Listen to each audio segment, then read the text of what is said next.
Good evening, ladies and gentlemen. Welcome to a new episode of Ireland Speaks. And tonight, on this midwinter night, I have a very special and unique talent from the land of Ireland. Her name is Riain. She is a composer, a singer, and a multi-instrumentalist, hailing from the royal lands of Tipperary. Some of you might have heard her work already, but you're going to be in for a treat tonight as we walk together on a journey into the heartland and the ancestral origin of song, of Ireland's singing genius, and of one of its stalwart representatives. So, Cait, hello, how are you doing? Hi Alan, how are you doing? Lovely to be on your show and lovely to hear that you're starting the podcast back again. So I'm doing well. I have the fire lit and I have a cup of tea. So looking forward to the chats and seeing what wants to be discussed this evening. Well, I have the equivocal fire, but I have a little dram of poitín with a bit of hot water, given to me by a very unique friend whose farmhouse I'm recording this from. And the storm which was meant to have passed through here seems to have faded. It's a very rich, dark evening. And we have a stew of thoughts already brewing, I'm sure. But what I would like you to do, if it's possible, Cait, before we dive into your past and dive into your ability, your unique and astounding ability with song and your connection with Ireland and the land, would it be possible, just for the guests to see what moves me so much when I hear you sing, to have a song sung by you to begin with, and maybe if you've chosen something or you feel to play something, you could tell us a little bit about the song and what it means to you. Yeah, that's grand, Alan. I might move up to the piano.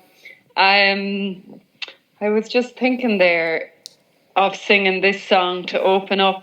It's called A Storm o' Cree, which means treasure of my heart. And it's a song about emigration, really. And there's so many, like I'm sure we'll get into as we converse this evening. There are so many different layers to these songs and layers of meanings in these songs.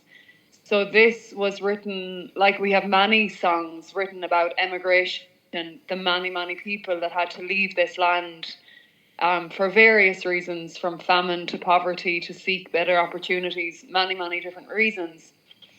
But I always see layers of these songs in resonance in today's society. And what I really feel this song speaking to is the home within our hearts and within our, almost like the spiritual fire, to come home to the spiritual fire, because I feel that's something that we're in a desert, a soul desert and a spiritual desert in many ways in today's kind of imposed society upon us. So when I sing this song, you know, some of the lines are, "O turn us Thor to Erin's shore, to the love that is always burning." And it's deeper than just, yes, the magic of this land and the magic of this island and the magic of Ireland.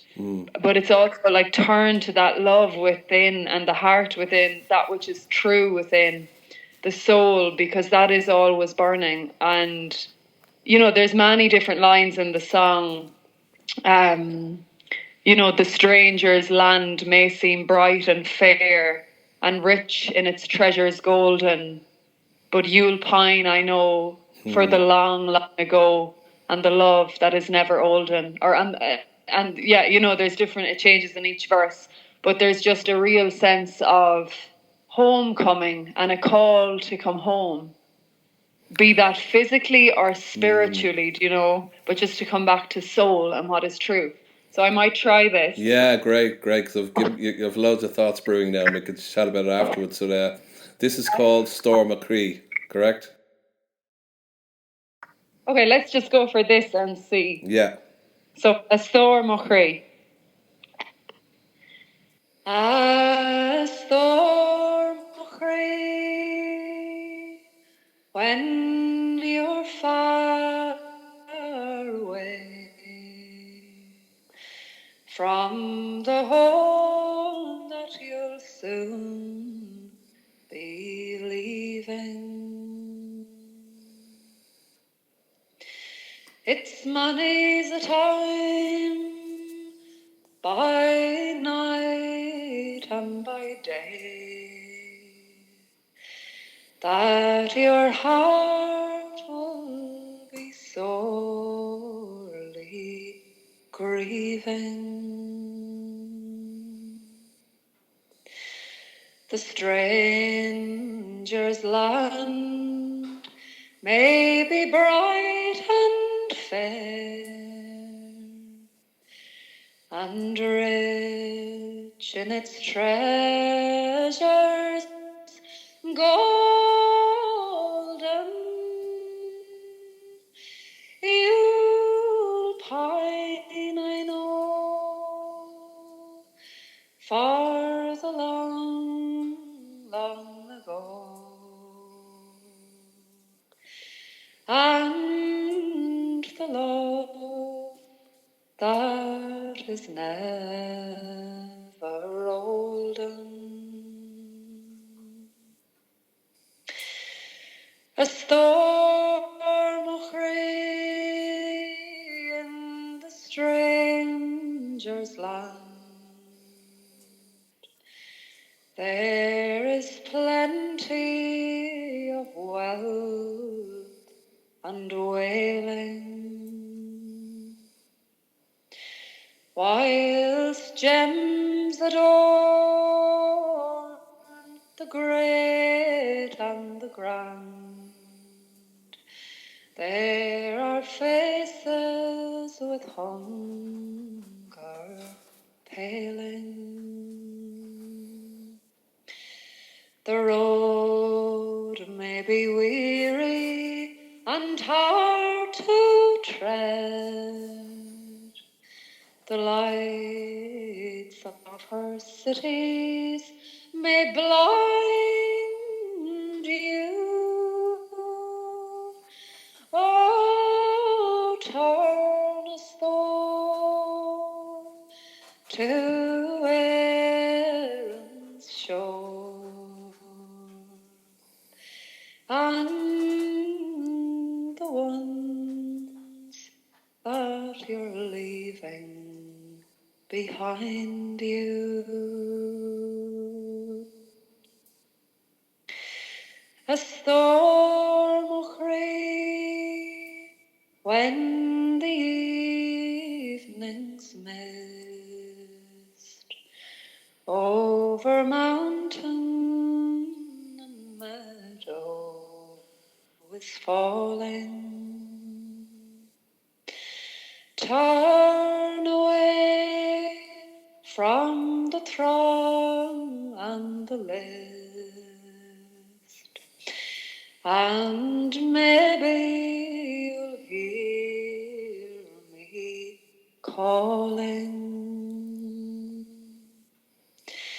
The sound of a voice that you've sorely missed, for somebody speedy returning.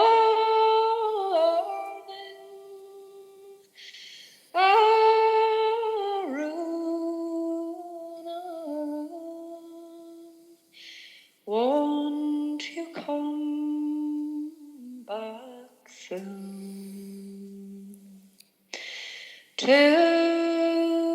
the love that is always burning?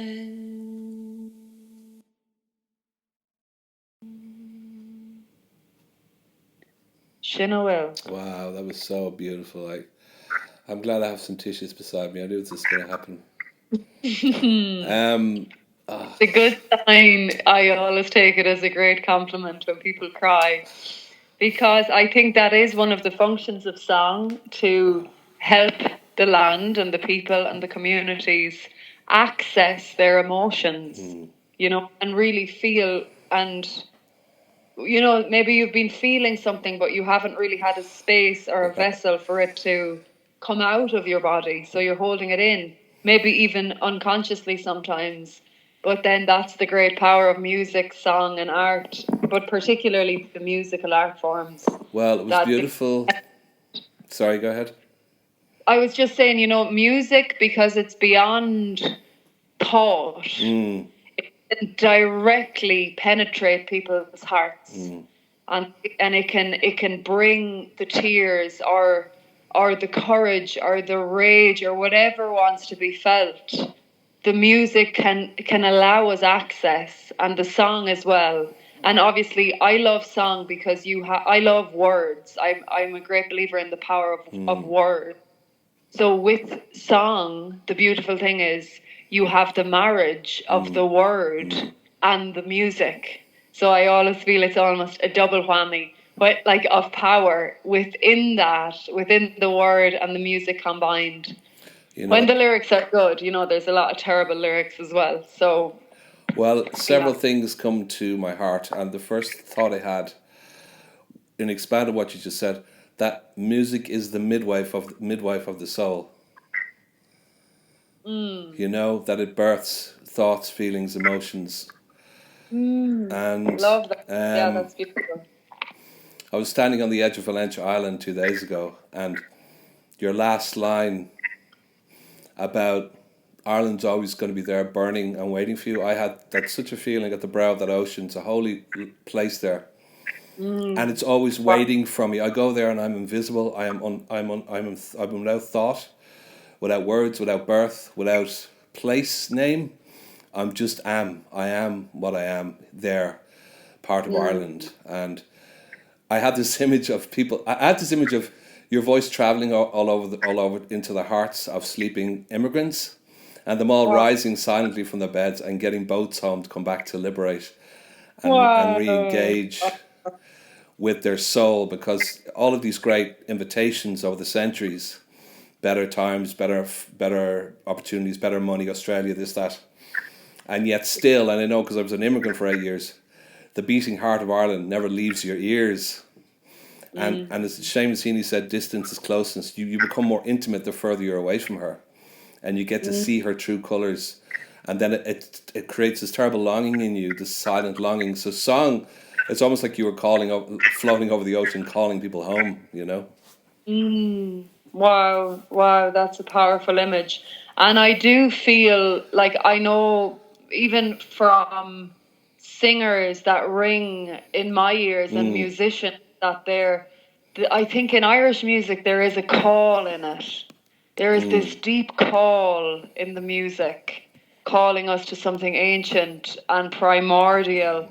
And even there, I was only reading John Moriarty the other day, and he was talking about, the three immaculate dimensions of Ireland: Banba, Eru, and Fola. But he was saying, the way he puts it, everything he says is pure poetry, but he was saying, like, those three dimensions are as alive and as exquisite in New York and in London and in all of these other places in the world as they are here. So, and I do feel that, we can, it is a state of being. Yes, these it dimensions is. Absolutely. and they're a perspective. Absolutely. We might call it silver branch perspective, as John Moriarty would. But because often you can't see them in the physical. If we look around Ireland or look around New York or London, we're often met with something quite ugly, not to bring the tone of the conversation down straight away. But, and then obviously we have that great beauty in the landscape here, as I can only imagine the power of that on the shores of Valencia, that power of the land that is coming through the land. So yeah. Well, I was thinking the other day, since we're riffing a bit, they always talk about when such and such a person dies, they'll never see his like ever again, or the song is lost with him, or the music is lost with him. And I don't agree with that. I think on a heightened level, you talked something I very much agree with. You can hear, how about this, right? When you're moving cobwebs away from your eyes, you can move your hand in the air anywhere in the world and can feel Ireland. It's like almost it's like in Ireland particularly, it's in the air. You only have to move your hand, and you're moving the song, you're moving the memory. It's effervescent. It's everywhere. There is no. Yeah. I believe there's no veil. People go, "Oh, the veil is very thin." There's no veil. There's no veil. It's just a perception, an awakening, an awareness. That's the Yeah. veil. Yes. So when I go Yes. to the edge of this of Valencia, there's no veil. The ocean dances with the edge, and then behind that is the other world, and those three places meet together, and then I'm in the center of that, and it's a constant. It's a constant feeling you're stepping into, and that's because I surrender. Now, if your longing gets filled, if you decide to surrender wherever you are in the world, then Ireland comes into your heart. So that's what's beautiful about song is when I listen to you sing, I surrender. It's a state of reverence I go into, and then it's all magic. So I just want to track back a bit, and for people who don't know about your origin, how you grew up around this, and what part of Ireland you grew up on, etc. You tell me a bit about Yeah. that.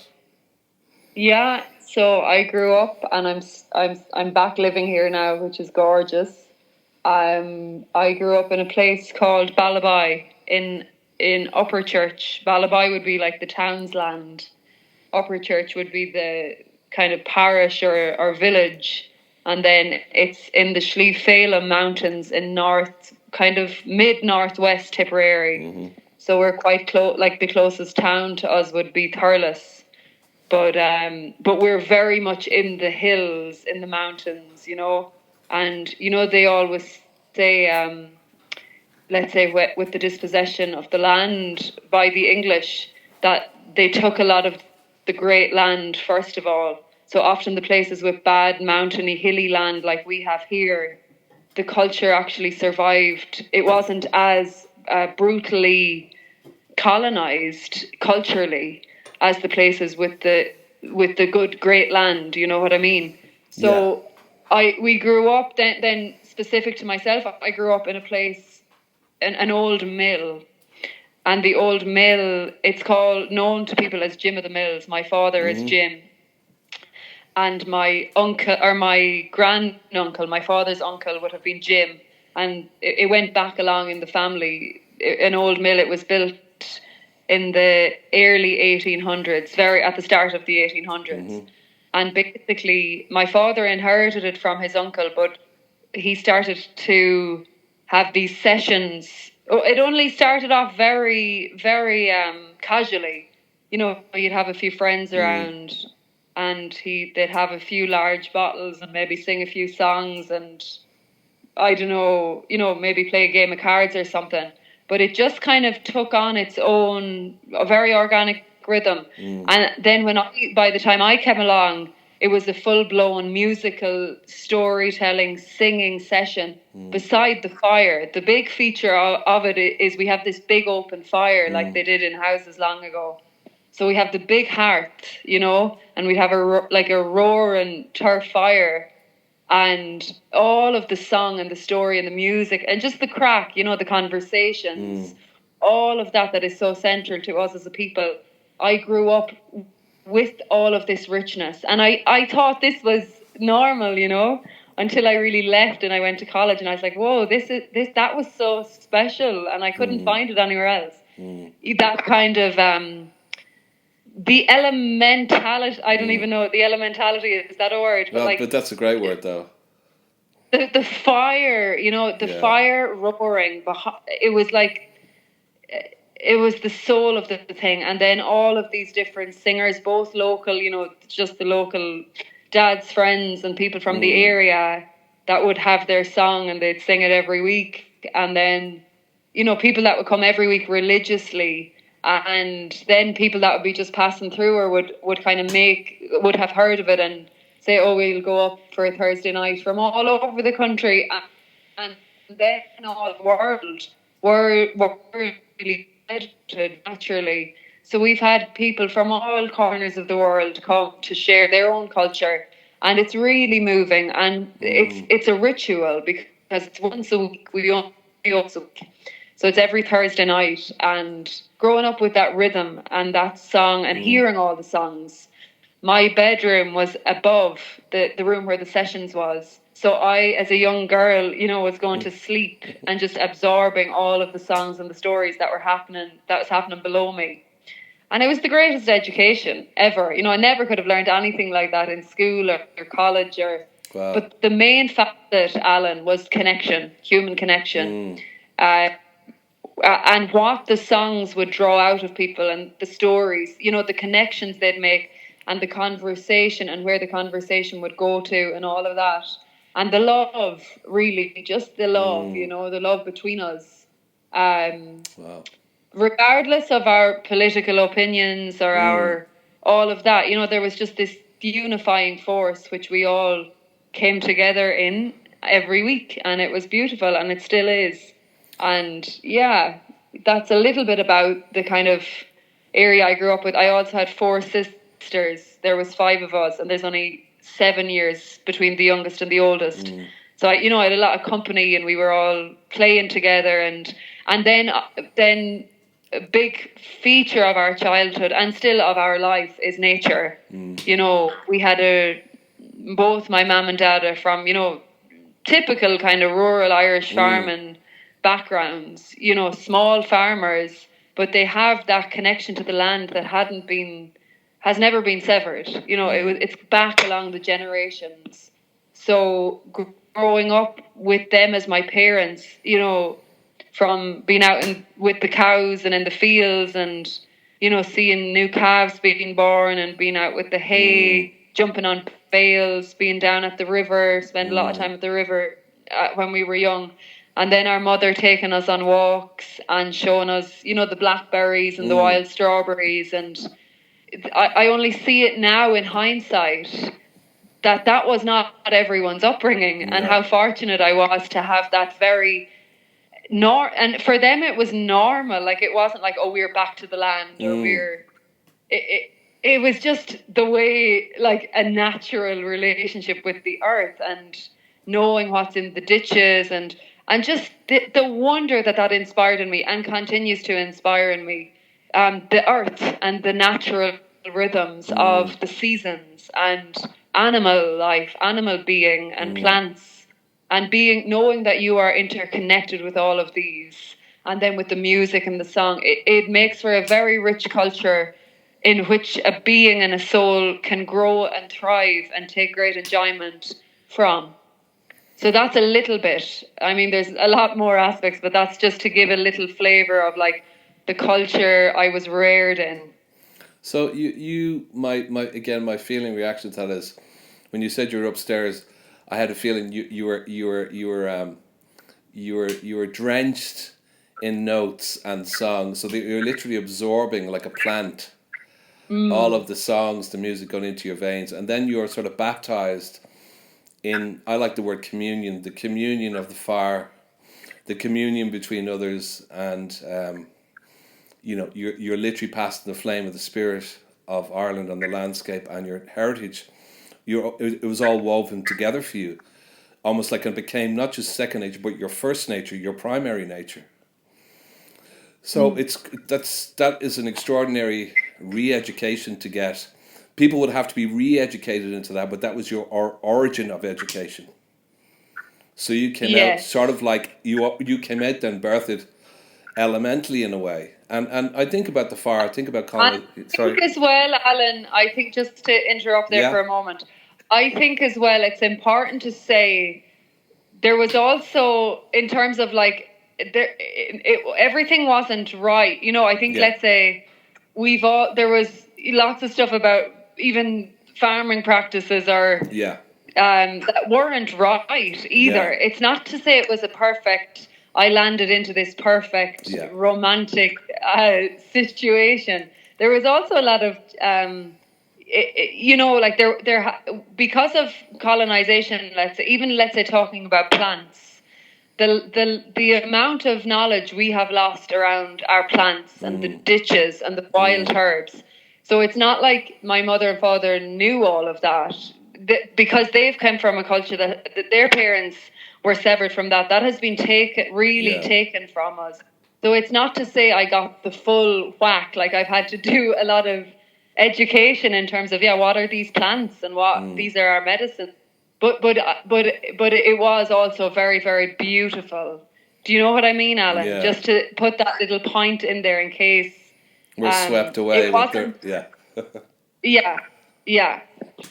But coming from Dublin, where I had to find this for myself in my own path, and I could probably partially romanticize what you're saying, because I live part of that life now by choice. And it's a lovely idea to think that it was more natural. Of course, there was always the shadow of our history, the darker part, the trauma, always lingering in the energy. And it's funny what you said about how you were left alone in a way during colonization times. That's the same for the Aran Islands.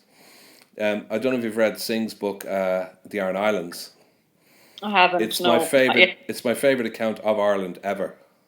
Oh wow! And it's when, at the turn of the century, when James Singh was told by Yeats to go off and take a break, basically, and he went with his journal, and he lived in Inishmaan, which is the most primitive of the three islands. The no tourists, and it's the most primordial feeling left on those islands, and they were left completely alone because there was nothing there from bare rock. But, as you and I know, that was at the turn of the century. He captures what was Ireland at its most primitive, its most archaic, its most magical. A quick story to that.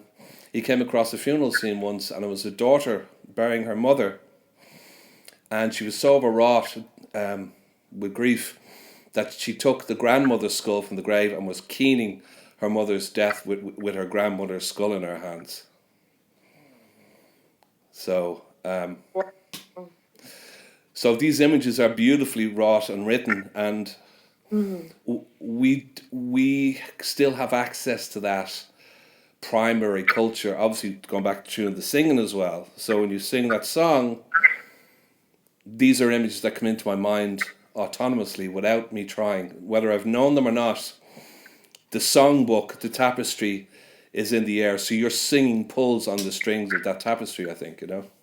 Yeah, it's like it's a frequency. Yeah. And when you're in that frequency, all of our indigenous ways are in there. You know, music is just one layer to all of these different ways of being that are a lot more in tune with the earth and the rhythms of the earth and the rhythm of the soul, which is slow but true and sure. So you were a native in a way, going out to the world. You went on to study music then after that part of Upper? I went to study music and Irish in UCC in Cork after school. Would you like me to share a little bit about that? Yeah, of course, absolutely, yeah. So I fell in love with Irish in school because I had a lovely teacher, you know. She could really bring out the soul of the language, which I see now as a great help, you know, and she was a real natural teacher. And she'd have a great grow for the poetry, you know. So when I started getting introduced to that poetry, particularly kind of like the songs, you know, because a lot of the songs are poems, something opened within me. It was like I saw myself in them. I could see, that's my expression. That's if I was able to articulate my soul, it would be something along those lines. Like I could see within that language and within the rhythm and the cadence and the tone and the beauty and the kind of tragedy and the, you know, all of the kind of mood of it all. I was like, yeah, that's me. Like I can identify with that, whatever that is. So I just loved it. So I was like, and I always, now I see it on a soul level. Like I feel I have a great, a deep relationship with this land. And a part of kind of that is, of course, going into the language. And because we didn't have it growing up, it was really important for me to go on and study that down in Cork, and also then music has always just been maybe even my first language. So then the two of them together was beautiful, because I was studying, I had some great like teachers in, let's say, the singing tradition on the music end of stuff. But then I was marrying that with all the, let's say, the lectures in Irish poetry and the manuscript tradition. And it was the mythology, studying the Thon and all these incredible stories. And just what struck me so deeply, like in studying those stories, was like, yeah, our way, the soul and the way of being in those stories is very, and the kind of instinct within those stories that the people had is like quite different from, let's say, the instinct of people in society today. And I could see myself and feel myself in those stories. I was like, yeah, like I want to be back. Not that I want to be back in year having the crack with ye, but I was like, oh my God, I can resonate with the feeling and the mood and the kind of soulfulness, and also the earthiness and the kind of juiciness of the great stories, and the magic of them. The druidic, deeper knowing the spiritual world is in this world, that we are having this incredible spiritual earthly marriage here on earth. And so that the studying of that, Alan, opened my horizons, or even broadened my horizons further. I was like, oh my sweet mother, I'm only scratching the surface here of the lineage of knowledge from which I come, from which my people have come. And also then, like, realizing the grief. There was a grief that comes up and still comes up in knowing that this was all taken away from us. That so much so that most people like have no idea of our myths or our stories or our language even. And it was taken from us. So like then, because I was having profound revelations, and I was like, whoa. And knowing that we as a people need to all come into these lecture halls and like study this stuff. It's so fundamental for us to realize who we are, because we're not what the kind of Anglosphere has like pushed down upon us. We're a very different. We're very, I don't even know how to articulate what I feel, Alan, but. Well, we're indigenous. Yeah, we're an indigenous people, and we have that indigenous soul, and as well as that, I completely lost my train of thought there. Well, you were talking about what you think we've lost and how much it's so part of our remembering. Okay. Well, I was just going to go back to then studying music as well, and I studied a lot of Chinese music. Oh, okay. And yeah, just because you take these modules, and I always kind of just took the modules that fitted into my preferred timetable. So I would only have a couple of days of college. So whatever modules are kind of going, I was just like, okay, I'll do that. So I ended up actually going into kind of Chinese stuff randomly enough. But it all plays a role, Yeah. So then studying that music and just basically, okay, so I'll just give a little bit of background about where I'm going with this train of thought. I would have studied a lot of classical music in school because the school I went to was heavy on the classical music end of the stick. I had a lot of the traditional music and song and folk song kind of stuff from home. Then I did a lot of, let's say, classical piano and all that in school. And then I was doing a lot of that still in college. But then I started to branch out into other musics. And so studying the Chinese music in particular, I could see, wow, there's all of these different ways of perceiving sound. And the Western way of perceiving sound in Western classical music is very structured and ruled, and I could actually never truly connect with it on a soul level. I could fully connect with the rhythm of the traditional music. And then when I started going into the Chinese stuff, it was like, whoa, this is a whole other world. And that along with a couple of other things, just broadened my mind to the diversity of cultures and the human perspectives and human experiences, which I then went on to really feel that when I started to travel and feeling different cultures, and just the richness of basically like all of the different cultures of the world, and how rich this is, but how important it is to keep our cultural roots, because if it all just gets kind of homogenized, we lose the soul of the particular frequencies of different lands. And I think that's a great, great loss, that we can't lose that. Well, I think Robert Schulman was the founder of the original EU back when I had a sort of a vision, and he got that idea from Saint Columbanus, because I'm big into watching the monk pilgrimages across Europe in the Middle Ages and in the Dark Ages, and the ethos of Ireland was channeled to become one of the original sparks to inspire a collective European tradition.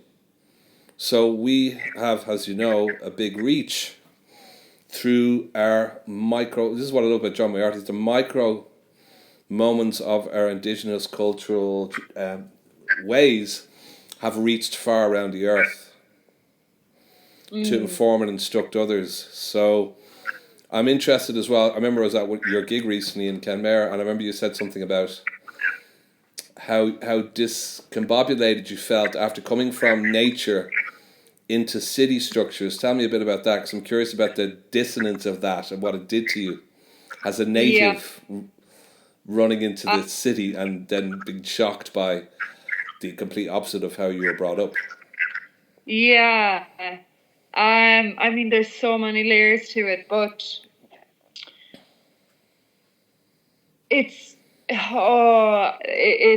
I still really struggle with it, to be quite honest, like being in the cities. The rhythm, let's say, just to talk about rhythm first, the rhythm of life in the countryside is slow, you know? And then when, I know this is kind of obvious, but it's good to voice as well. And then when you go into the city, like the first thing is everyone is in a rush. Yeah. Everyone is like, where, like what, you know, everything is a rush. There's never enough time, really. Everything is kind of measured, and the traffic lights, and there's this kind of you kind of have to be hyper alert. I call it unconscious intensity. Yeah. It's like, it's sort of an intense mindlessness, a collective mindlessness. Yeah, and it's a group it's a group consciousness. So sometimes you're in there and you fall into it yourself, and then you're like, whoa, like what is this? Because it's just the water you don't know you're swimming in. Like everyone is doing is that in that rush because of the structures of capitalism and progress and quote unquote progress, which is usually usually like regression actually. So anyway, and then of course the selling, you know, everything is for sale. Everything is for sale. And just that exchange, it just doesn't suit me. You know, what else could I say about the city? Just the overstimulation. Like when you're used to fields and hills and like quietness and the river, and then you get into the city. And another thing with it now, which is worsening the whole situation, is the tech. The phones, and everyone having headphones on. And it's like everyone going around a little bit zombie-like almost, I feel. Absolutely, and I don't mean to sound judgmental, because, you know, they could be listening to lovely things, and I'm sure sometimes I was walking around with headphones myself. You know, it's not to cast judgment, but it's just to looking at the overall like picture of what's going on. There seems to be very little actual true connection, or nobody has any like time for each other, and it just it doesn't feel right. Well, I don't think. there's Yeah, sorry. Go ahead. there's a statistic, because I talk a lot about what you're talking about. On average, Mm. there's 4 billion phones on the planet, and on average usage is 40 hours a week. So about 130 billion hours a week is spent by humankind on some kind of digital device. When you consider what can happen in a singular moment in human consciousness, what's being stolen. Remember, the natives said, "Never take my photograph, you'll steal my soul." The phone is the obelisk that's literally drawing up the soul of the world. Yeah, I So really feel that, and I've gone deep into kind of Rudolf Steiner's thinking with, this Ahrimanic consciousness. I don't know, have you gone into no, that? no, I didn't. But basically, do you know what? Maybe I won't go into it fully now, but Yeah, basically, he speaks a lot about what tech will do to the human consciousness, and it is a sucking, a yeah, vampire, that you invest all of this energy into your device, and your actual life suffers a lot from it. Like, we see it on the internet, people creating a whole internet persona, but their actual real life, if you were to meet them, it kind of doesn't add up to the way that one may present themselves in their online sphere. There's a hollowing out of their true soul. And Steiner talks about it like deeply on a spiritual level, like yeah. it's actually happening to the soul. So it's not something to be taken lightly. I'm not throwing it out there just as a No, statement. no, I know. That this Yeah, spiritual reality, that if you see technology is speeding up, yeah. but if our consciousness is still in an adolescent phase, because most people don't have the true, let's say, discipline of mind to like go onto their phone, do their business, and then come away. You get stuck there. Like glued, So glued almost. It's like your consciousness becomes glued into it, like, you know. yeah, you go into a trance-like state. Yeah, Time behaves differently. So our consciousness level hasn't matched the, like, we're not mature enough basically for these devices, is what I think.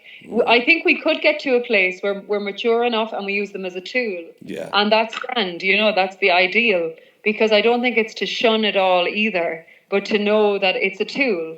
But I see it in myself as well, not leaving myself out of this equation, but often we're not using it as a tool. It's using And us. yeah, go ahead. It's using us, and someone to put a positive spin on it. The beauty of we've created empires of very wealthy, powerful people from our opinions, from our feelings, from our emotions, all segued into the phone. But we can break those empires by just pressing the off button. Say that again, We, Alan. we can we can we can make all of those empires fall because we built them from our opinions, our feelings, our emotions, which we gave away for free. And all we have to do is press the off button on those empires. If we all stopped using our phone tomorrow, everything would all of that would collapse in the morning. So we still have ultimate power. I'm not giving it a futile discussion. And you think, how do you come home then? And it goes back to what we were talking about earlier. Someone asked me, how do you retune in? Well, if I even touch the back of a bee, I'm home. It's that quick. It's like it's 30 seconds to have in What our I house. do find tricky though, Yeah, Alan, go on. fact that so many things are now on the device. Yeah. So let's say you have banking, and then I might have emails, and then people might be texting me about things, and then I might have to advertise a concert or put the word out about a concert. So it's like I have now to be on my phone, let's say, and I try to have it off most of the day and then turn it on maybe twice to do like a morning check and an evening check. Now sometimes it has to be that I have to have it on the whole day because I'm waiting for a call or something. Yeah. So what I'm really uncomfortable with, and what I've actually had to like grieve, is that like I didn't want, when I was born, I didn't want to have to be this welded to this thing. I didn't want, it's almost like we have no choice. We didn't, it was pressed upon us that now our banking is through it. Like I don't know, I know we still have ultimate power, but there seems to be something that is like creating life outside of the phone. Let's say to do certain things, it's trickier now. That it's almost becoming a necessity to have a phone or a smartphone. Not that it is. I know some people don't use it, and when I don't engage with it that often, I feel my soul so full within my being. It's like my soul comes back to me, and I notice the minute I'm spending too much time on the phone, I feel a part of my soul kind of leave the building, leave my body. So it's a very interesting discussion, and I think it deserves a whole podcast and many podcasts at that, because I think it is the thing that we're not addressing, not talking about the effect that it's having on consciousness and spirituality. Absolutely, and our soul. But aren't we I lucky? think anything, it needs to be talked about more than diet, more than any of these wellness things. I think it is the thing. Yeah, I really feel that. So it's good to tell people who are listening, or to others, yourself and myself included, to always continue to pilgrimage. Pilgrimage could be, instead of driving down to the shops, you walk. Pilgrimage could be, instead of getting a bus, or instead of driving to see someone, you try and get there another way, or you have a journey for its own sake. For its own, for your sake, for self's sake, for soul's sake. Allow the mystery to speak to you. Yeah. And Ireland's so happy to see you in that naked form. Ireland's like, oh, you're home. Welcome back. Where have you been? I've missed you. She is. Well, I have my experiences like that where you're really there. You see, you're all there yourself. Even if let's say you leave the phone at home and you go off wandering, there is a mystery that travels with you, that if you're constantly plugged in, or you have too many plans, even, that you don't get to dance with the mystery. Well, when I was out at that place in Valencia, I'm getting to the point now where I can't even bear traffic behind me when I'm coming back from those journeys. I literally pull over. I want to feel my own rhythm continuing. And not being pushed out. I would almost get out of my car and just walk back home, because I don't want to lose that feeling, Yeah, I get you, and I'm very sensitive as well. So, like, when you're driving along and there's someone in the car behind you, and you can feel their tension. Oh, absolutely. They want to move on, and you're just like having your nice Tuesday morning. But it's like, it's just best to like pull in and let them off. I would even go further to say, when I'm in, I'm not that far from, say, Guggenbar National Park, which is absolutely beautiful. And I walk into the park, and I go film there, or I'll sit by the river. If I see people acknowledging my presence, I leave, because I don't want them to come into my dream time. They go, oh, look, what's he doing over there? And suddenly the spell is gone. It's nothing against the people. I want to experience it fully in the marriage of the singular versus her. I want to go alone, because that's my most naked form in my consciousness, is with myself and her. Yes, and it's like, the Mary Oliver poem. She talks about walking. Each morning she walks in the woods, but then I can't remember the exact line now, but she says something in the vein of, if you come walking with me, I must love you very much. Because, that's such a sacred, her aloneness is so sacred with her in the woods, that if she's inviting you into that space, she must love you very much. I feel emotional, because I've done so many. I did a big pilgrimage a couple of years ago. I literally bared my whole brokenness across the land of Ireland. And this is not my podcast, it's your interview, but your vulnerability is what she asks for all the time. What do you mean? Ireland wants you in your vulnerability. She wants you in your vulnerability. That's when she wants you. And she'll show you. I do a lot of landscaping work for people around here, and I only feel home when I stick a spade in the soil or I cut a tree, and then the robin comes down. That's like, I'm home. He looks at me and I'm going. That's the whole. As I said, the robin is fragile, but look at its mother. Its mother is fierce. It's Gaia. It's the most powerful force on earth. So See, that's my open door. The robin's like, okay, I'm here and I'm vulnerable, and the robin goes, okay, you're home. Now we can dance. Now we can talk. Now we can communicate. You know. Yeah. I definitely feel God speaks louder, or whatever word you want to put on it, on the great divine. But God speaks louder when you are in truth with self, you know. And I do think silence is a great ally, and solitude is a great ally to feel, you know, yourself fully, truthfully, vulnerably. And exactly. I think that's when you really do hear the divine. That's when I hear the divine. And if there's stuff in the way, or things, or even sometimes, you know, people, and I'm not talking about people I dearly love, but just excess of stimulation and taking up space, that that truth cannot be heard in those places. Well, I wanted to talk about well-being, going into nature and sound, because another thing that comes to my head is, in the barest place of yourself, nature will meet you with the most gentlest medicine. If you're in the most darkest place in yourself, you'll be met with the most delicate, appropriate medicine. And song to me feels like a bridge between brokenness, vulnerability, and healing. So do you sing in the land? I know you've given singing retreats and stuff, but how do you see song as medicine for, I don't like using the word mental health, but emotional well-being? You talked about that in the beginning. Tell me more about that, how song...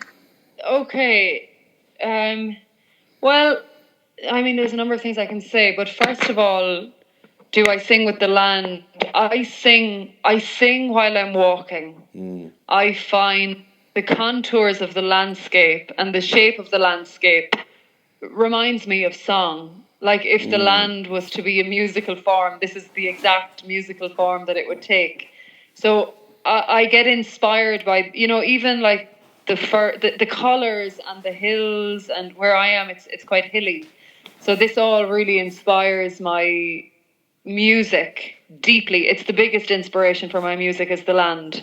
And then when I walk, I think it's a great time to practice song. And it's not even practicing, but it's going deeper into the songs, because, you know, there might be a line that you're with, and you know, a line can take you on a whole journey, you know. So, you know, I just be singing the songs, and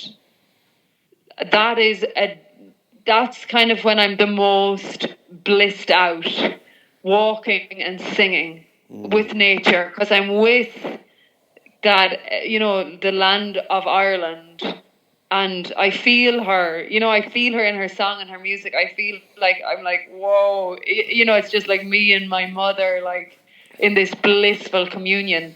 And I find there, when that in that process, I have the deepest insights about songs, just walking and singing. And there's something about the, you know, the rhythm of the walking. And the lovely thing about singing is you don't need any instrument. You can, you know, you can walk and sing and sing and sing. So that's lovely. And then how do I see song as a tool for emotional well-being? I see it. It's profound. Like, I see it as it's a way for us to access our feelings.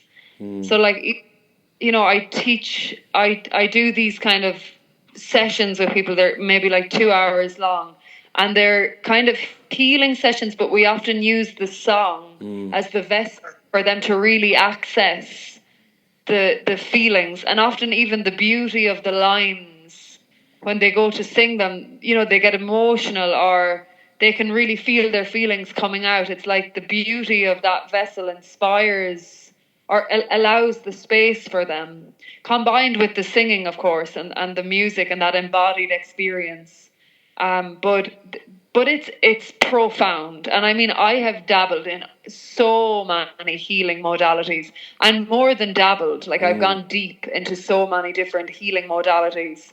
And I found myself, to my own kind of humor, the joke of kind of like all of these mad deep journeys was like, I found myself back at song, the thing that I've always had as perhaps one of the most profound healing tools to share with others, to share together. And then there's something deep in me of teaching the traditional songs and those song lines, because even the melodies themselves, when people hear them and then when people feel them in their own body, there is it's even deeper than words. It is, they feel that transmission of, you know, even all the people that have sang these songs before them, the ancestral connection, they feel the soul of this land, and that moves people and that cleans them and purifies them and allows the tears to flow. And even some people, they didn't even know they had, you know, these tears, but then the rivers start moving sometimes of tears, and it's a beautiful thing. It's so profound. So I think, especially as well as Irish people, with all that has happened to the loss of language, and what that has done to our throat chakra and that energetic center, the loss of language, yes, but also just the whole post-colonial trauma of not being able to like speak up for ourselves. You know, like shyness in the Irish people and the kind of just not having access to our power, like, and the power of the voice. So in the singing work and work with the voice, that's a big element as well, of just like reclaiming your voice and being able to bridge what you feel within and express it externally through the upper birth canal, which is the voice. And the voice, like, it's profound in all the spiritual traditions around the world. In the creation, in the cosmologies, you have this great central like facet that the universe came into being through sound. Yeah. So there is a power in the word and the song. And then there's also, you know, we have the expression, even a friend was saying it to me today, you know, when we sing, we pray. Well, she was saying, when we sing, we pray 5 times. And I feel the truth of that. I feel the power of when you're with that much intention with sound and in the song, there is a it's like, you know, the channel that people talk about. And I know there's a lot of people in this kind of quote unquote neo spiritual scene that are like channeling certain beings, which I have big question marks around a lot of it, because it doesn't feel true, and I can cause a lot of confusion and damage. Yeah. But I do. It is one thing that I do feel sometimes, that it's almost like I am not even singing this. It does feel like there's something deeper moving through me. Yeah. And so maybe you could call that a channel for the spirit of the land and also the divine. I do feel that, and I'm not saying that lightly, but I do feel that it is greater than myself as an individual. Oh, I understand, and even as a I would call myself a bardic poet, and I don't want to go into that whole thing yet, but your job is to re-beautify that which was already there. It's to polish and re-remember through the word or through the song that which is already indigenously present in each person. You're just reigniting that flame, basically. And someone asked me once, a very old woman asked me once, how did Ireland survive its colonial times? Because I think we survived and we ended up conquering in a way. It wasn't true hardness. It was true softness. The softness of our land, the softness of our music, the softness of the way we moved, the quietness of our exchange, the quietness of our poetry. We were like blades of grass in a field. The harshness of colonialism for several centuries moved like a footprint, but it splashed our culture all over the world, first of all. And our porousness, as John O'Donoghue said, we must remain porous. Our porousness, the song is ephemeral. You can't imprison a song. You can't imprison a word, but you can reignite it. You can pass it on. And going back to the fire, I always have the image of these huddled, darkened figures in an old sodden cottage with the colonizer outside the door. And there was no faces. It was just darkness and the flame. And a song would emerge from, you didn't know who, an uncle or an aunt or a brother or a lover. And so the song was the divine, and it was passed around the room and then brought over hills to others. And so was the word, and so was poetry. So that was in softness. Now, in hard times, we remained soft, and I think that's why we survived, you know? That's beautiful. That's beautiful. And there's two things that come to mind there. It's, that saying, raise your words, not your voice. Very good. It is rain that grows flowers, not thunder. Oh, lovely. Yeah. Isn't that beautiful? And then the other one that was coming to mind was, the notion that the only thing that can what's that word? Erode stone is water. It's the softest thing. So that's us. Over time. So that's us. In the end, I believe I know I'm being controversial when I say this. I believe we lost nothing. We didn't lose anything because it's when a good friend of mine, Dan Cronin, who was the orator of the Paps of Anu, was dying, and I had his hand on mine, and he died a week later. I didn't realise he was going to pass away then. I could feel the song of Ireland passing through his veins, the softness of his skin. It was like a treasure moving from one hand to the next. And he'd gotten that from the Paps.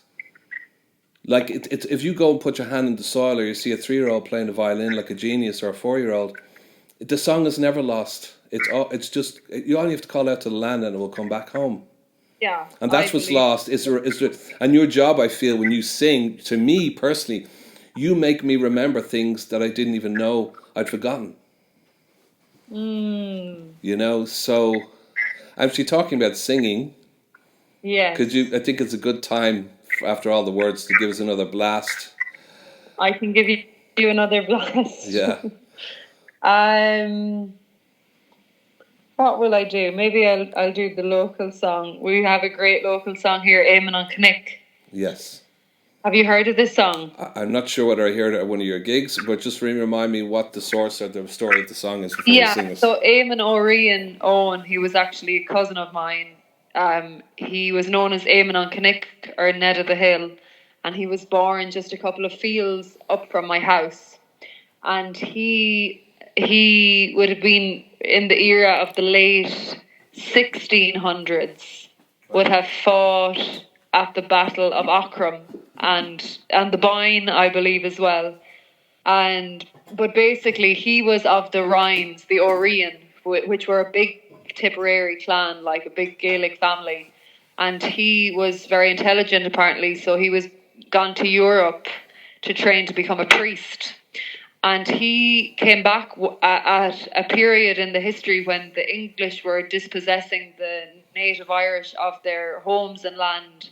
And the story goes that there was a bailiff who was taking the last cow off a widow because she couldn't pay her rent. And Eamon and the bailiff got involved in a dispute because Eamon was kind of sticking up for the rights of this woman, like. And I don't know, did Eamon seriously injure the woman or injure the bailiff or kill the bailiff?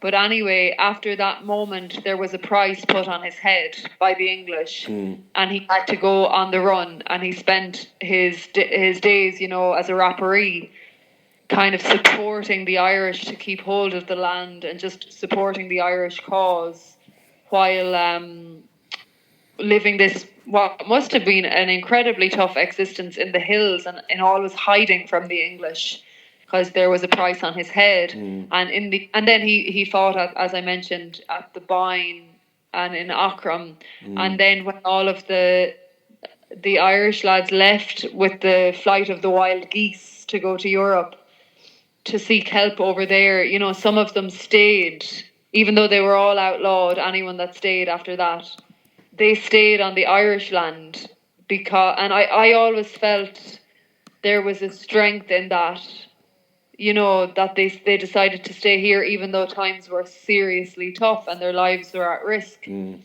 in the end, Eamon on Cnick, his cousin Dwyer, killed him. He was staying at Dwyer's house and he was seeking shelter, but Dwyer wanted the money that was on Eamon's head, so he actually beheaded him. And I think there's a great sadness in that. It shows the way colonialism can even, get into families. Absolutely, yeah. Do you know what I mean? But the irony of it was or I don't know, is it ironic but anyway, the timing of it was that Eamon actually had been granted a pardon around the same time as O'Dwyer beheaded him, because he had met the landlord's daughter on the road and he was very nice to her and he didn't steal anything from her because, you know, within Irish thought and morals, you treat women well at one time anyway. I know that still happens. So anyway, the price had been taken off Eamon's head, but the word hadn't gotten round, so he was killed by his own cousin in the end. But the song is beautiful and it's very, very well known traditional song, and it happens when Eamon comes to the house of his love to seek shelter.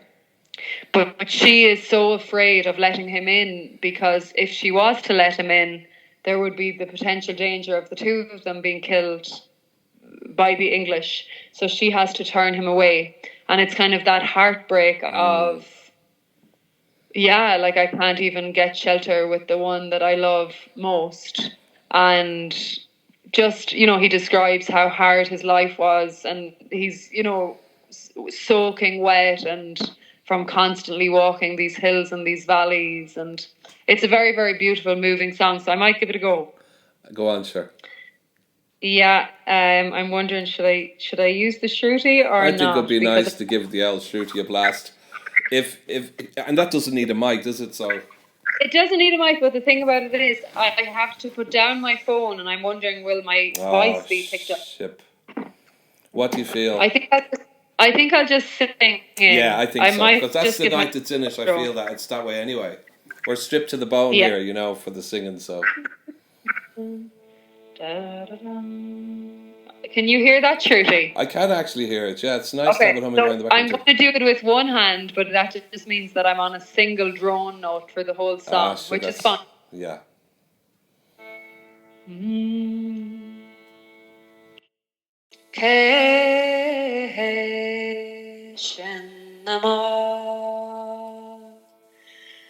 I will fuera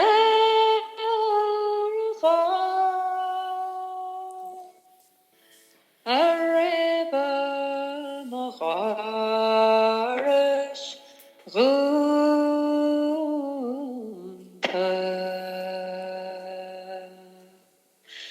misha manon knek atá boy for flow. Oh, here huge later is glaumpa.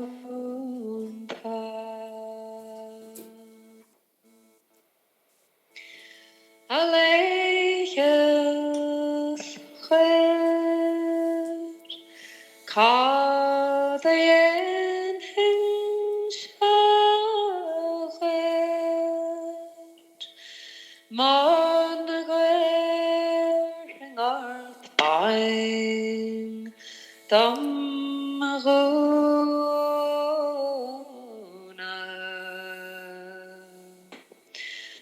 Scofel to da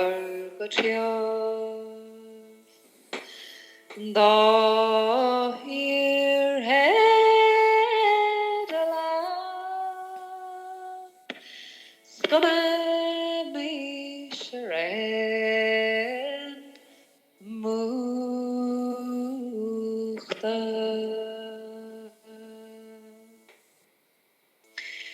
Is father me shama Feit nachtes feio Skandonach de gond Arenya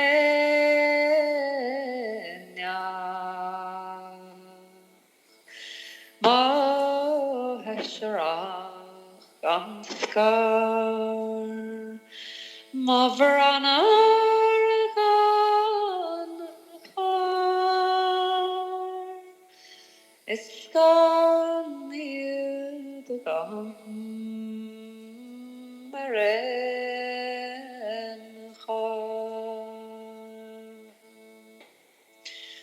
Neil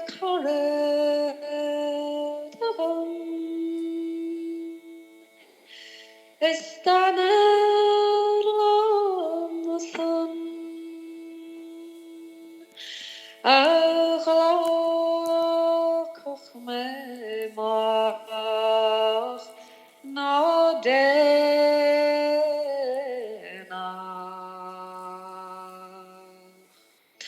Skoga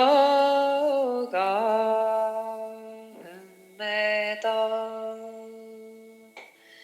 Har farelse.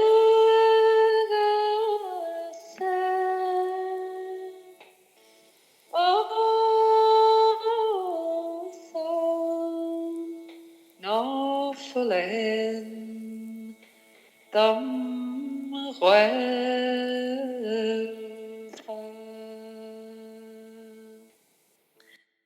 And the last line there, Alan, is sound no fullen dum well, Cahamedol har faragus sir.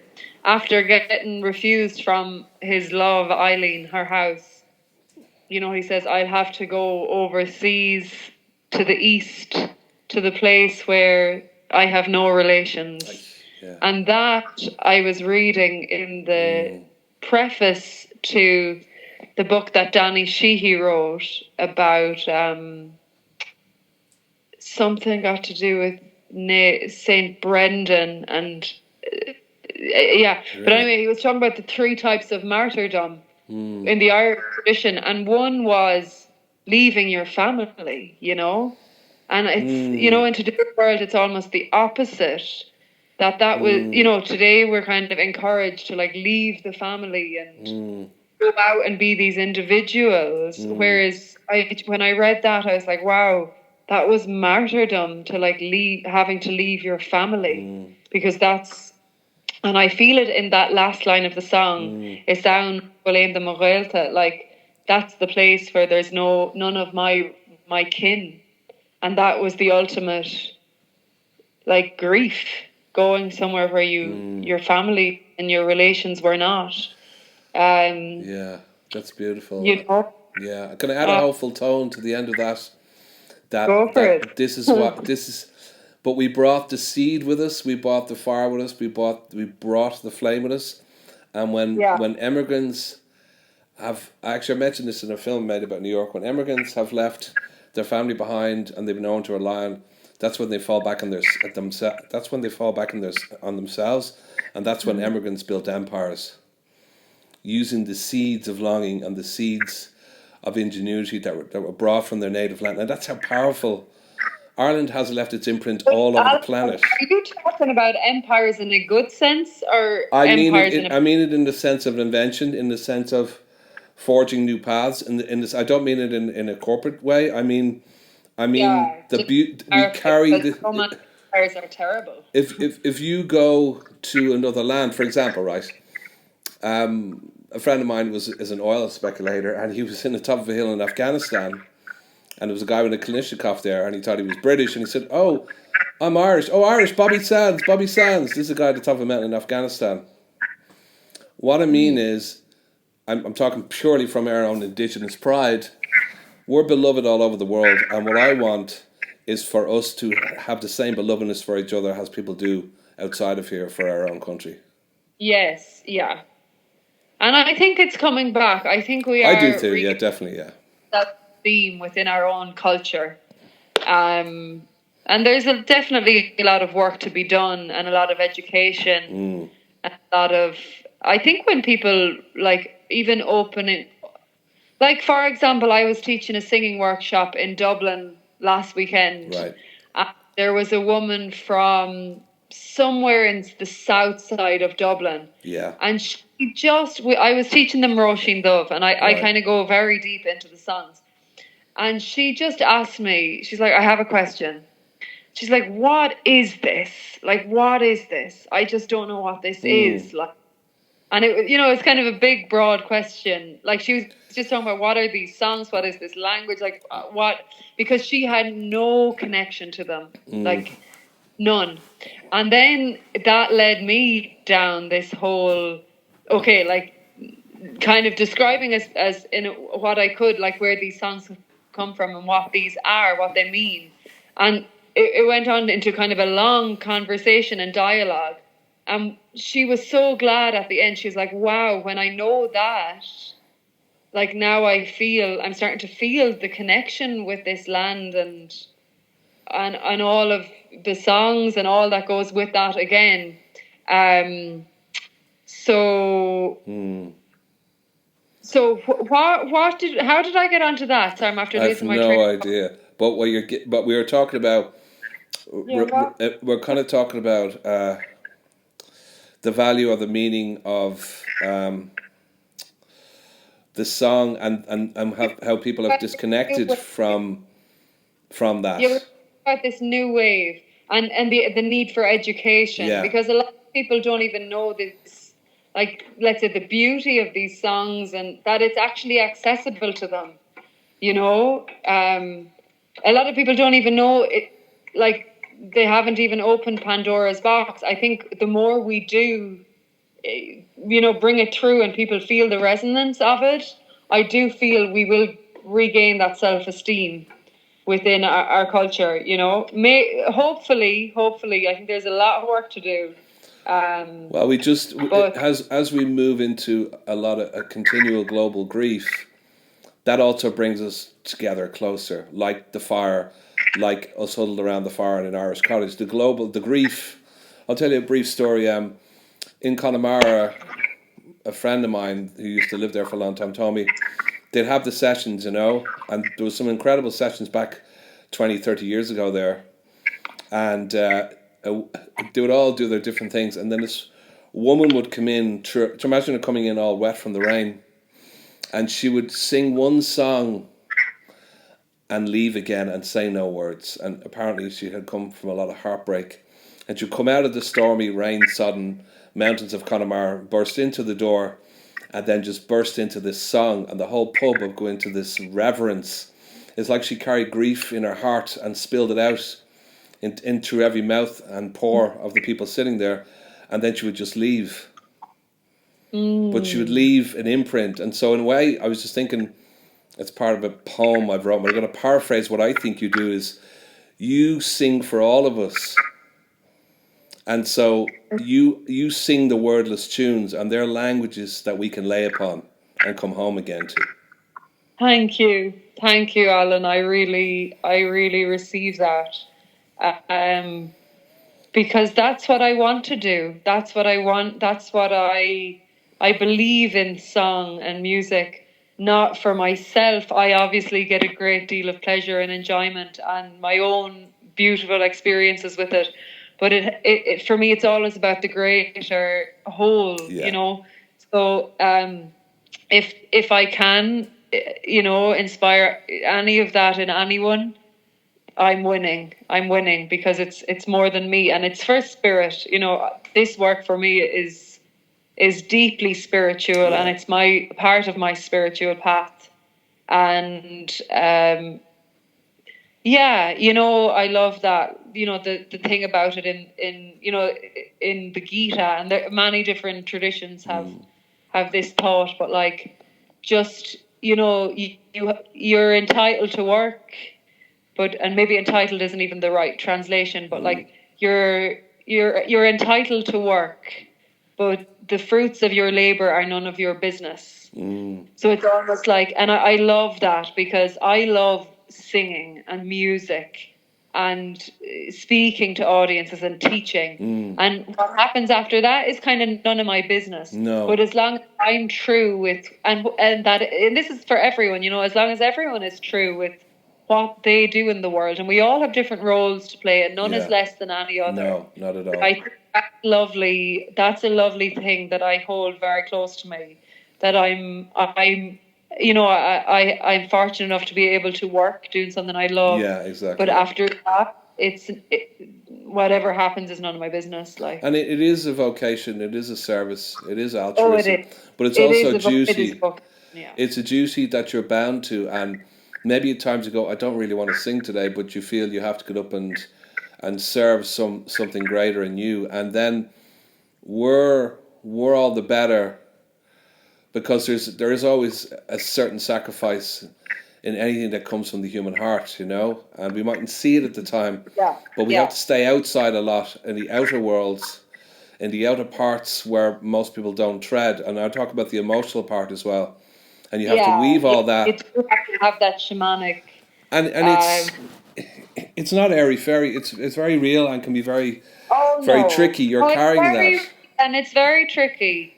you And know. I always feel that like I have to, I go through, I wouldn't really call them dark spells, but let's say I feel very deep emotions. Yeah. And it can be tricky to be with them, Oh yeah. Yeah. And I have the land and I have walks and I have the music as well, so I'm lucky in that.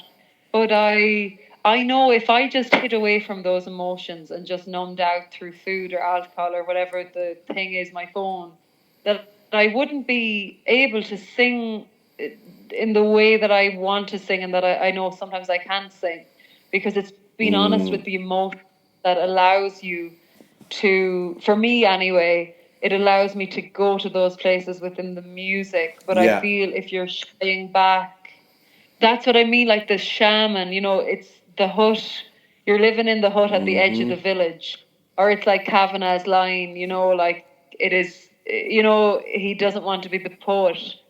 It is cruel. I can't remember the line, and it's so good. I know about that. You know that? Yeah, I you know do, that yeah. poem? Is it the summer evening? He is like, oh, I am king of plant and stream and every blooming thing. Right. But he's like, it is awful to be a poet now, because everyone is in it, but he's observing it and looking on at it. Yeah. And I think as an artist, you are that little bit removed from actual the normal life. Oh, because, yes. To be a plumber. To be a plumber with the crack of my arse showing over a sink. Like, I mean, I know, I'm like, to be a postman, dropping the letter in and zipping off home. But, the outlands can get very tiring. But then again, we wouldn't want that either, because it's not us. You know what I mean? But the simplicity of that... like, even for example, I'll just give you an example. I've moved into this new place here a couple of months ago. Yeah. But I do a lot of DIY jobs now, just because there's lots of stuff to be done. Yeah.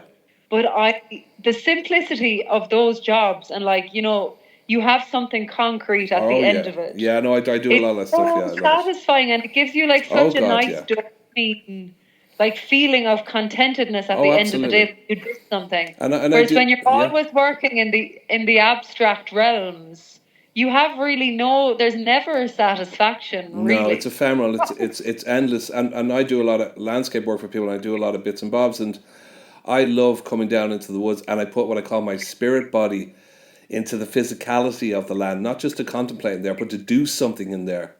It's like another form of osmosis, and we're all gifted even at making things, and we already have a latent genius in us, and we figure things out when we make things. We figure them out as we go along, and that's so innately satisfying. Even if it's building a potting, I built a potting table for someone out of pallets, or I do a lot of I build a lot of dead hedge walls for people around West Cork. And I love building those. They're like weaving. They're like my song in the land. I weave all the dead branches, and I weave them to like 50, 60 feet long. It takes a couple of days. But they're so strong and they're so porous. You weave them? Pardon? What did you say? You weave them? I weave them, yeah, like a basket. I weave thick and thin branches, and I sort of... And I take... And so what I do is I take all the branches that a person's in the garden and say, don't put them in a wood chipper, don't burn them. We'll make a boundary wall, but we're also making a sanctuary for future nature and for funguses and frogs and everything. And then you can just keep topping it up forever. And after a certain rhythm of a few hours in a kind of day, it goes from a few twigs till a bull couldn't move through it. But it's porous. So a storm could flow through it, but you still can't get past it. So that's an old tradition. I didn't realize I could do that until someone, can you build one of those? I said, oh, sure. And it's such a joy to take these large branches, then take these small, and everything starts to fit together. It's how crows build nests. You know the way they're so dense, crows' nests, that they're so big? It's the same process, and it's been done in all different forms, for, like the basic hedge for protection of the land. But I do it as a sort of a speciality where I create a boundary. Even if a boundary isn't needed, it's a place to kind of hold where in the garden or wherever the land it is that nature has given you the material. So it's a continuance of the life of that particular place, but woven into something else, into new life. Interesting. So you're going back to talking about doing things, practical things, and oh God, I wouldn't survive if I wasn't able to do those kinds of work, because I couldn't be in the ethereal all day. Especially when you spend a lot of your energy in the kind of creative, spiritual spaces. It's so important to like actually physically do jobs. Absolutely. It's very grounding. I think it's very grounding, yeah. We'll keep going for a little while longer because we've covered loads of very beautiful stuff, and I want to pull one more song about, not yet, but you've covered so much ground in what you're speaking of. You've covered you've ticked off a lot of the boxes I had here to talk about. I want to talk about, though, again, sort of the broken heart of Ireland. That how do you see Ireland today? And I don't mean to be overtly saying political, but how do you see Ireland today, its people, and what do you feel the song can contribute to that? Yeah. It's a big question, like it's a huge question. But just instinctively, to be honest, I still feel a lot of sadness. Right.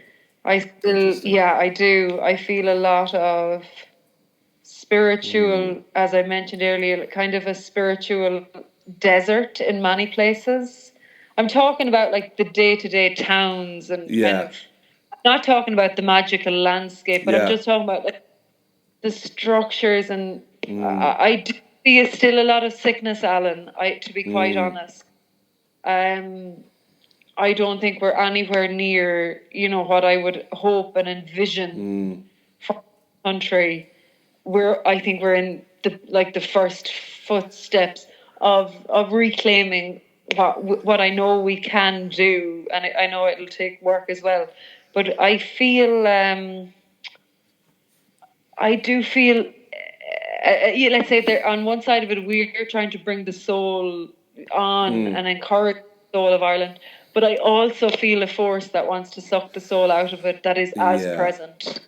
Well, to be totally honest, I say that I'll get a little bit political. The devil never left the table in Ireland. That's my little metaphor. The devil never, and you can read into that what you will. I believe, okay, I'm going to be controversial here. I believe this force decide when we recaptured our birthright of this nation, because we were always be birthed here for an upper 9,000 or 10,000 years. When we rebirthed, but those forces never quite left. Yeah. And I feel we're eating scraps from our own feast in all sorts of different ways. Yeah, I feel it brings up a lot of sadness in me. And I've gone into it. I've gone into deeply into a lot of this stuff, but I've had to kind of, in duty to like, okay, how can I help and how can I serve? I've had to pull myself out of like a lot of going into like the political stuff, because I do feel it does kind of put me into a little dark spiral, and I have to I don't think that I can actually serve and keep the flame of hope and truth and love, and to have that strongest, I just need to be with the land and with the songs and the culture and the people I love and other cultural holders. That all really fills me. But what was your question again? Well, you sort of partly answered it, and I think you know the story of Big Mike from the John Moriarty audios. Do you know that story? You haven't listened to it now? again. What? Give me a A little man brief. comes back from the after 40 years away from the world to try and find the answers to all the big questions. And a bushman Okay. said, to find the answers, you've got to go home. So he goes back to the Aran Islands, and he goes out on the boat fishing every night, and they're all wondering where Big Mike has gone. And one day, I'm really paraphrasing this, and one day he goes out and he doesn't bring the nets with him. He brings nothing with him, and he goes out for days on end, and he thought he'd died, and he comes back, and I'm going to paraphrase this badly now, but ultimately in the end he said, you throw away the nets of your heart, throw away the nets of your soul, empty out your mind, empty out your spirit, and what's the fishing like? The fishing is good, the fishing is great, the fishing is fantastic. So at the bottom of despair, at the bottom of our cultural deficiency, at the bottom of our brokenness, is that all darkness ultimately turns into beauty. That's like the composting that's going on in Yeah, Ireland, yeah, yeah. That's the And hope I like have. I hold that hope for our world and for our earth, Yeah, despite everything that we're seeing. I hold that we are on a sacred ground and we can yeah. reignite our cultural flames and our flames of love. And so I'm not in the despair pits No, but I also think it is important to acknowledge certain corruptions and certain absolutely. failing. But I think the big thing that I see is the spiritual starvation. I feel a lot of people have no connection. They really don't think there's anything after this life. Wow. And I just think they're going to get a land when they pass over. Do you know what I mean? They really, I think there's a lot of people stuck in materialism. Truly, that's all they think this is about. Well, We've lost spiritual principles. Wouldn't it be nice? And with Yeah, go ahead. Sorry. I was just saying, without that, I mean, you would think, what is this all about then? You know, you just kind of extract and get greedy but I even read a lovely Shanachah last night. Oh, I'm going to have to, what was it now? Let me think. It should be in my head. Oh yeah. Ismaul ach estirach dieltas de. God's revenge, and I don't like this image of the God with the revenge. But what I think, people spiritually, as a law, you do have to face the consequences of your actions. So it means, anyway, God's revenge is slow but direct.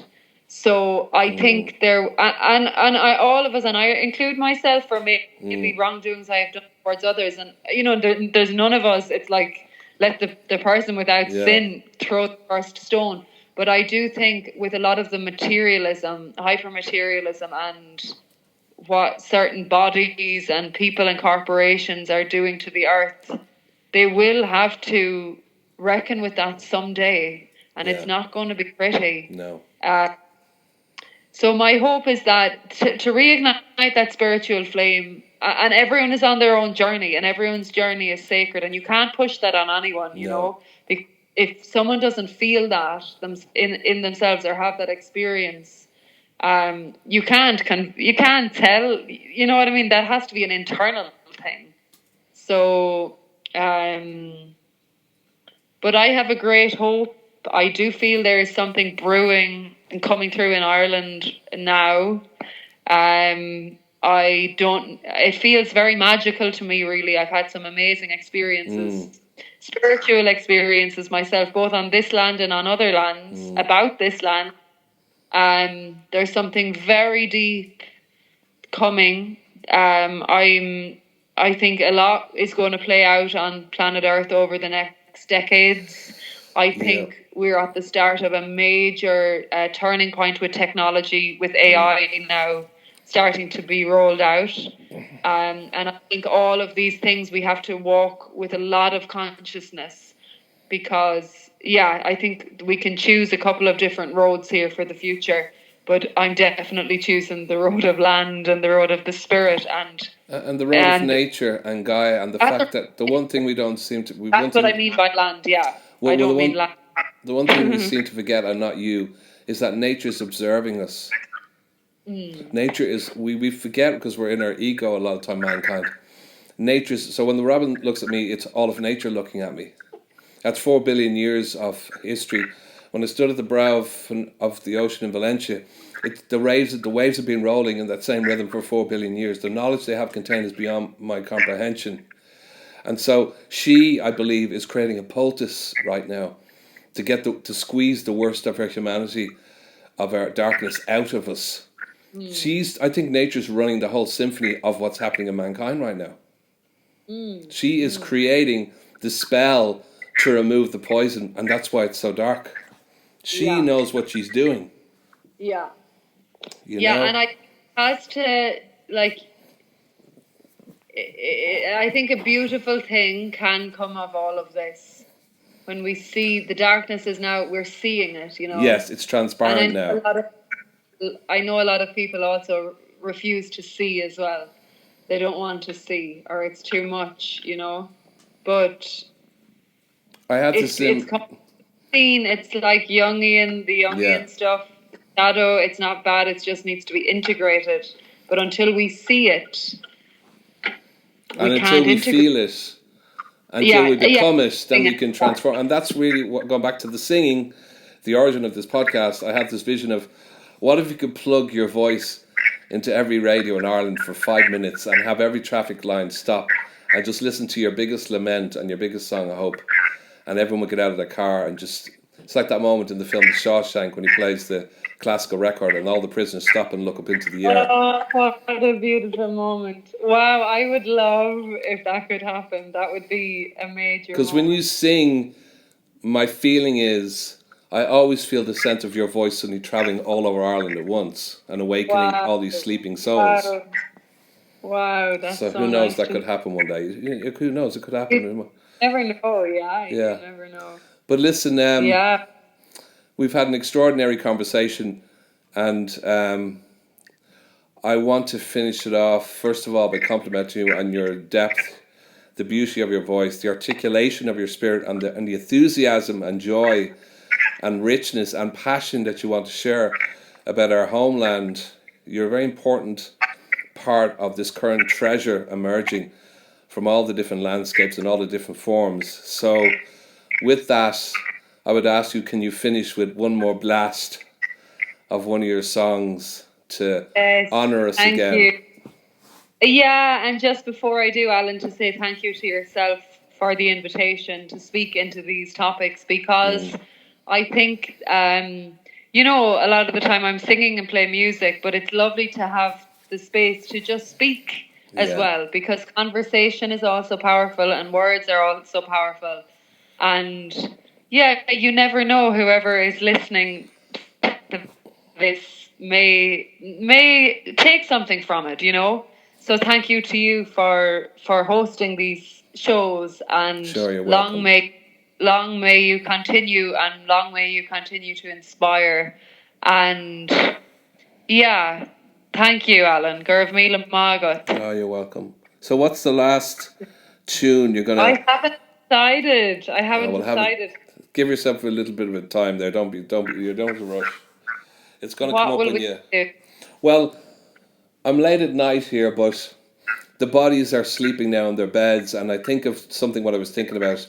If you could sing one song that could whisper into all the ears of Ireland, what would that song be? Not to put you under any pressure, but that's the song I want you to sing. The one you feel to make the rest of Ireland feel. Jeez, I'd have to think about that one. Have a think about it. Oh. Yeah, let me think about it. The one I would like to whisper into the ears.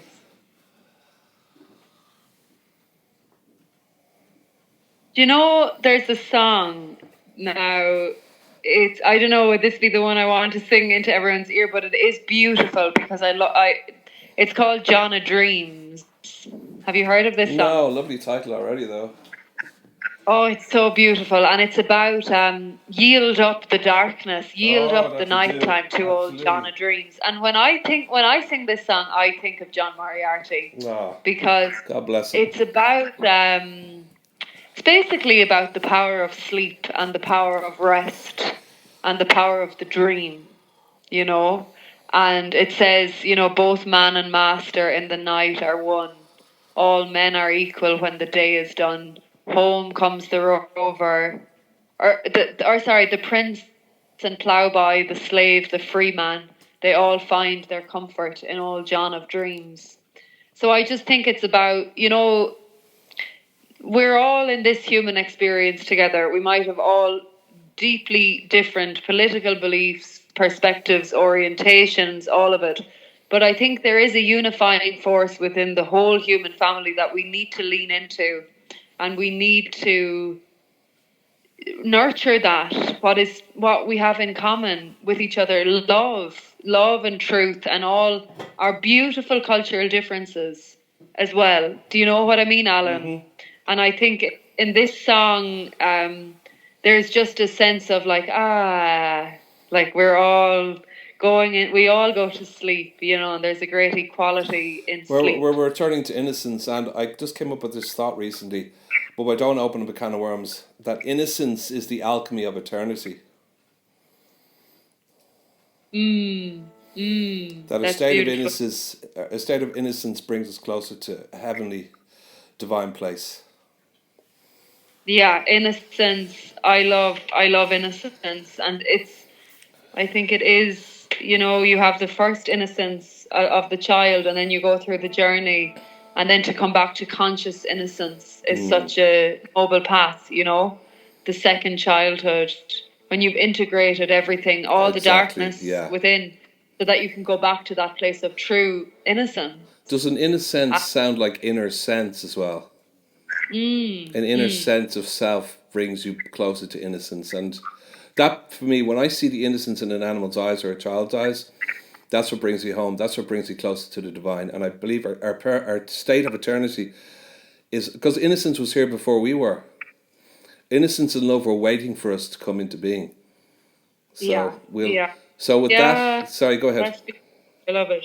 Okay, I'm going to give myself one note on the shruti. I'm going to pick a key here. Oh, comes the road. I'm going to go up. I think I'm going to sing it in. I'm going to sing it in C major. How does that suit you, Alan? That suits me perfectly, because musically I knew that's exactly what you do. So this is John of Dreams, and I'll dedicate this to John Moriarty. Oh, God bless him. And all left. God bless him. When midnight sings, people homeward tread. Seek now your blankets and your feather bed. Home is the rover, his journey's over.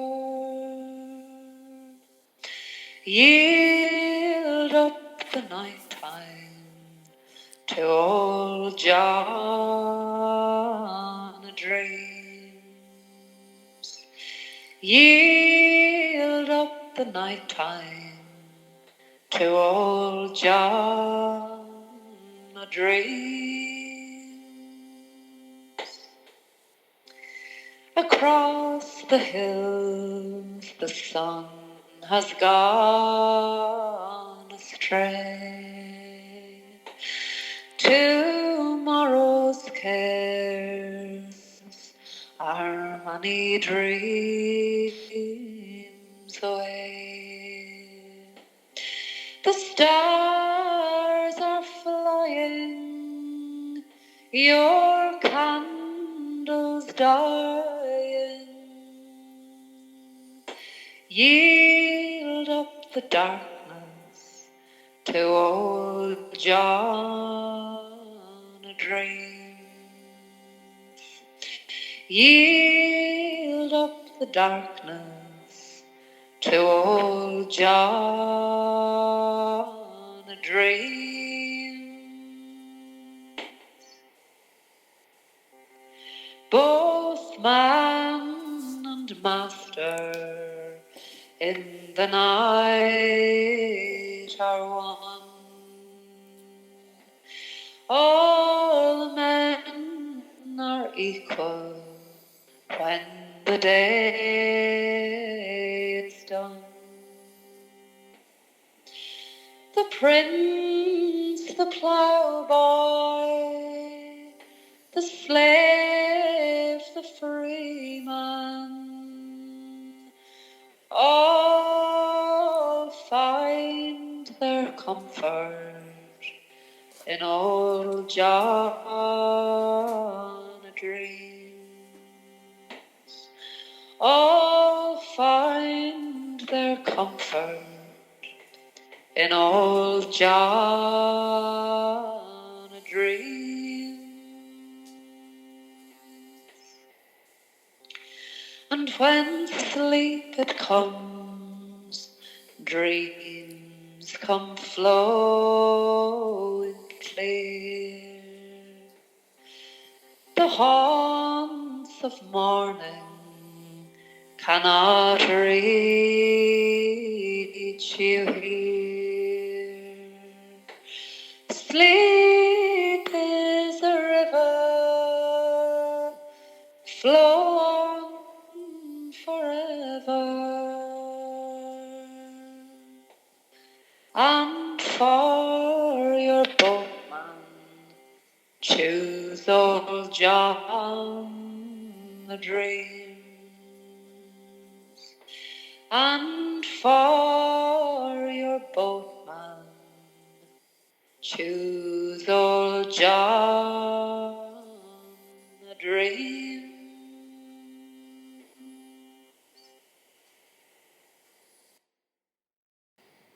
Oh, perfect way to end this lovely walk we've just taken together along the shorelines of Ireland. And thank you so much for just moving my heart as always and my spirit. And I hope other people listening will feel the same, even a tiny bit of what I feel when I hear your voice moving through my soul.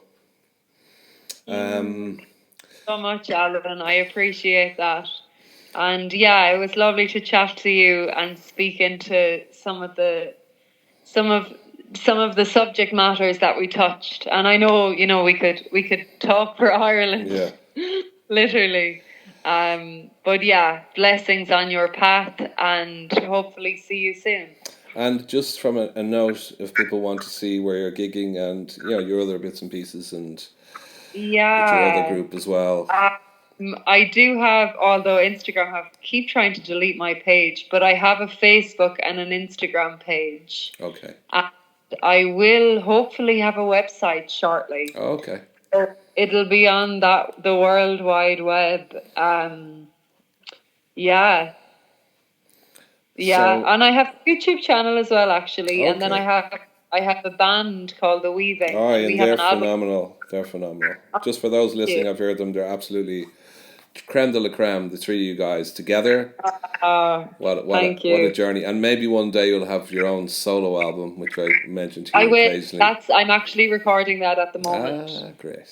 Yeah, so that's its own journey, but that will be hopefully out before definitely this year anyway. Yeah. No rush. But I don't make any promises either. When something's for eternity, take your time. Thank you. When something's for eternity, go slow. And yeah. Well, listen, we'll wind up. This is thank you again. This is Alan with Ireland Speaks, the beautiful guest, Riain, a profound singer and philosopher and instrumentalist and teacher of all things natural, important and resonant here in this beautiful island of ours, still beautiful and always will be beautiful island of Ireland. So tune in soon and we'll have other hopefully very interesting guests. So God bless and thank you. Take care.